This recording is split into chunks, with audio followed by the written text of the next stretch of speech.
చూసుకున్నట్లయితే ప్రభుత్వాలు విఫలమైనవి అంటున్నారు, నిజంగా సహాయ చర్యలు అందినాయా? అందరూ కూడా కట్టుబట్టల మీద బయటకు వచ్చాము, కానీ అందరూ సహాయం చేస్తున్నారు. తిండి కానీ, పాలు కానీ, బిస్కెట్లు కానీ, వాళ్ళు కూడా రావడానికి కూడా పరిస్థితి లేదు, అయినా కానీ వస్తున్నారు వాళ్ళంతా. ఇది మొత్తం పాకాపురం, కండ్రిక, సింగినగరం, అంబాపురం మొత్తం మునిగిపోయి జలమలం అయిపోయిందండి. అసలు మేడం చూసుకున్నట్లయితే ఏమంటున్నారంటే పైన వెలగలేరు దగ్గర ఉన్న ఈ గేట్లు ఎత్తడం వల్లే ఇంత పెద్ద ఉపద్రవం వచ్చింది అంటున్నారు. లేకపోతే చంద్రబాబు నాయుడు గారు ఇల్లు అటు నుంచి అటు మునిగిపోయేది తప్ప మిగతాదంతా సేఫ్ సైడ్ లో ఉంటది అంటారు, ఏమంటారు మరి? కానీ ఎట్ల నుంచి కానీ వచ్చినాయి వరద. వాళ్ళ మీద ఎన్ని రోజులు ఉన్నారు సుమారు లోపల? అమ్మో అసలుకి తాళాలేసి వచ్చేసామండి నడుములో. అసలు ఏమి లేవు, ఈ చీరల మీదే వచ్చేసాం. సహాయక బలగాల కంటే స్వచ్ఛందంగా వచ్చిన పక్కన గ్రామాల వాళ్ళే ఎక్కువ శాతం కాపాడారు అంటున్నారు, నిజమేనా? కాపాడారు, లేకపోతే అందరూ చాలా మంది ఈ మధ్య చచ్చిపోయాళ్ళండి. కొన్ని శవాలు కూడా కొట్టుకొస్తున్నాయి. పిల్లలు, తల్లులు అందరూ బాధపడుతున్నారు, చాలా ఇబ్బందులు పడుతున్నారు. ఏదైనా గవర్నమెంట్ మాకు సాయం చేయాలండి, చంద్రబాబు నాయుడు గారు కానీ ప్రభుత్వం ఎవరైనా. ఒక పక్క చూసుకుంటే విరాళాలు పోగేస్తున్నారు, గత నిన్నటి నుంచే చూసుకుంటే ఒక పక్క సినీ రంగం వాళ్ళు ఇస్తున్నారు, రాజకీయ నాయకులు, రియల్ ఎస్టేట్లు కూడా ఇస్తున్నారు. మీ వరకు అందుతాయి అని నమ్మకం ఉందా? ఏమోనండి, వచ్చినాకే కదా మాకు తెలిసేది. వచ్చి మాకు ఇంటికి వచ్చి ఎందిని అని అంటే మేము చెప్పగలుగుతాం. ఒక పక్క ఫైర్ ఇంజిన్లు వచ్చి నీళ్ళు తోడేస్తున్నాయి అంటున్నారు, ఎంతవరకు? అసలు లోనికి వెళ్తానికి లేదండి. ఇప్పుడు వచ్చాం మేము, మా ఇంటికాడికి వెళ్తానికి కూడా లేక వచ్చేసాం. టాటర్ మీద వెళ్ళాం, టాటర్ మీద వచ్చాం. కాకపోతే భోజనాలు, టీ, పాల ప్యాకెట్లు, బిస్కెట్లు, వాటర్ బాటిల్, భోజనాలు ఇస్తున్నారు. తిండి వస్తువుల పరంగా ఎంత నష్టపోయి ఉంటారు? చాలా పోయినాయి, ఇంకేం చెప్పలేము. అసలు ఏమి లేవండి, ఉట్టి చేతులతో వచ్చాము. ప్రభుత్వం కానీ జాలి తెలిసి మా అందరికి సాయం చేస్తే అదే మాకు చాలండి. చూసుకున్నట్లయితే ఒక పక్క ఇంత పెద్ద వరద నష్టం ఎప్పుడు జరగలేదు అంటున్నారు. ఎప్పుడు జరగలేదు. ఏదైతే బుడమేరు పైన ఉన్న వెలగలేరు దగ్గర ఉన్న గేట్లు ఉన్నాయంట, ఆ గేట్లు ఎత్తారట, మొన్న రాత్రి ఎత్తారట గేట్లు. ఆ గేట్లు ఎత్తడం మూలన్న అటు నుండి నీరల్లా ఇటు కొట్టుకొస్తుంది. అన్ని మునిగిపోయినాయండి, అన్ని మునిగిపోయినాయి, పంటలు మునిగిపోయినాయి. అన్నాలు లేక, తిల్లి లేక బాగా అల్లాడిపోతున్నారు జనాలు, బాగా అల్లాడిపోతున్నారు. కొట్టుకొచ్చి అసలు మేము రామరపాడు వెళ్ళడానికి కూడా లేదు, దారి లేదు మాకు. అసలు ఎప్పుడు మేము ఎప్పుడైతే ఎప్పుడు చూడలేదండి, ఇదే ఫస్ట్ టైం ఇదే చూడడం మేము. సహాయక చర్యలు కూడా అంతంత మాత్రమే అందుతున్నాయి అంటున్నారు. చుట్టుపక్కల గ్రామాల్లో వెళ్ళి తీసుకొస్తున్నారు.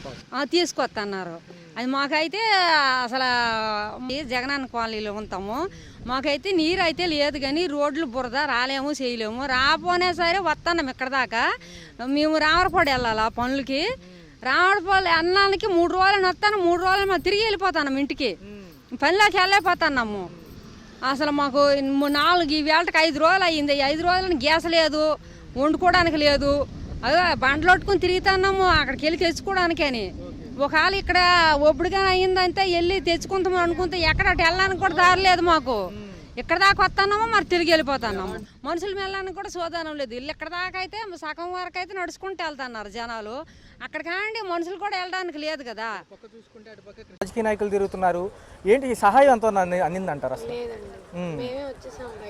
ఓకే, మీరు ఎలా సహాయ చర్యలు పోతే బయటకు వచ్చారు?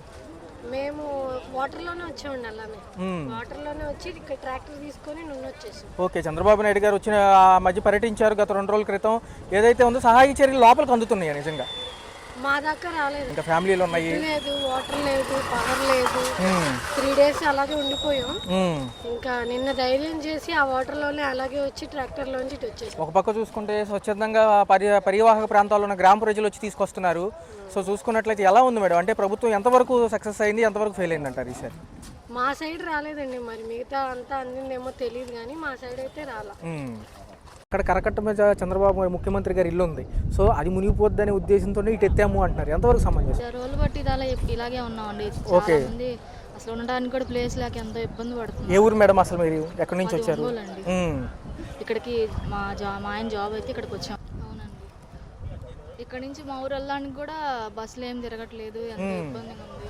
ఇక్కడ ఉండడానికి కానీ ఏదైనా తెచ్చుకుందామన్నా కానీ ఇబ్బందిగానే ఉంది. ఓకే మేడం, చూసుకున్నట్లయితే ఏంటి మరి ప్రభుత్వాలు ఏంటి సక్సెస్ అయినాయి అంటారా, విఫలమైనాయి అంటారా సహాయక చర్యలు ఇవ్వడం? సహాయక చర్యలు ఏం చేస్తున్నారు? ఆ ఫుడ్ ఒక్కటి మాత్రం బతకడానికి ఆ ఫుడ్ ఒకటి ఇస్తున్నారు. అసలు లోపల ఉన్న జనాలందరూ కూడా ఆ వాటర్ లో ఇంకా అలాగే ఉండి ఎన్ని రోజులని అలాగ ఉంటారండి. మరి ఏం చేస్తారు ఈ ప్రభుత్వం? ఏదైనా చర్యలు తీసుకొని చక్కగా ఆ లోపల ఉన్న వాళ్ళని ఏమన్నా హెచ్చరిక చేసి అసలు అనౌన్స్మెంట్ అన్నా ఏదన్నా లోపలికి అసలు ఏం తెలియట్లేదు. లోపల ఏం జరుగుతుంది ఏంటని, ఇంకా ఫ్లోటింగ్ ఎక్కువ అవుద్దా తగ్గుద్దా అని ఏం తెలియట్లేదు. ఒక చిన్న అనౌన్స్మెంట్ అన్న లోపల ఇస్తే అసలు బయట పరిస్థితి ఏంటి ఎలా ఉందని చెప్పి తెలుస్తుంది. మేడం చూసుకున్నట్లయితే పైన ఏదైతే వెలగలేరు దగ్గర గేట్లు ఎత్తడం వల్ల ఎంత ఇబ్బంది అంటున్నారు, నిజమేనంటారు? అసలు మొత్తం ఫ్లోటింగ్ ఎక్కువైపోయింది. మళ్ళీ వర్షం పడుతుంది, బాగా వర్షం పడుతుంది. నైట్ వర్షానికి ఇంకా ఫ్లోటింగ్ ఎక్కువైపోయింది బాగా. కొంచెం తగ్గినాయి అన్న నీళ్లు కూడా ఇంకా పెరుగుతుందండి. మరి ఈ ప్రభుత్వం కూడా ఏదైనా ఈ చర్యలు తీసుకొని జనాలకి లోపలికి ఏదైనా చిన్న అనౌన్స్మెంట్ ఇచ్చి ఇలా ఉంది అని చెప్పేసి చెప్తే కొంచెం తెలుస్తుంది. ఎక్కడోళ్ళు అక్కడ అలా స్ట్రక్ అయిపోయి ఉన్నారు. ఫుడ్ మాత్రం ఫుడ్ ఒక్కటి అందుతుందండి. ఏమన్నా అయిపోతే ఏంటి పరిస్థితి? చంటి పెట్టలను వేసుకొని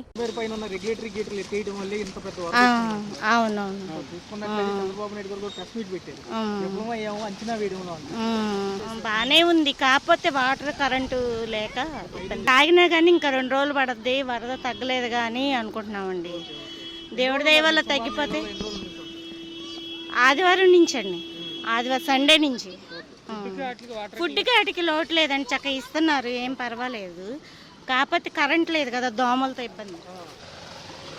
మెడిసిన్ అంటే ఇస్తున్నారండి, కాకపోతే బయటికి వెళ్ళైనా మగవాళ్ళు తీసుకొస్తున్నారు. రాలేదు కొంచెం.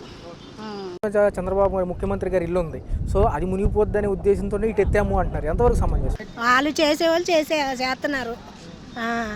అదే ఆదివారం నుంచి వచ్చిందండి. ఆదివారం 8 నుంచి వచ్చింది.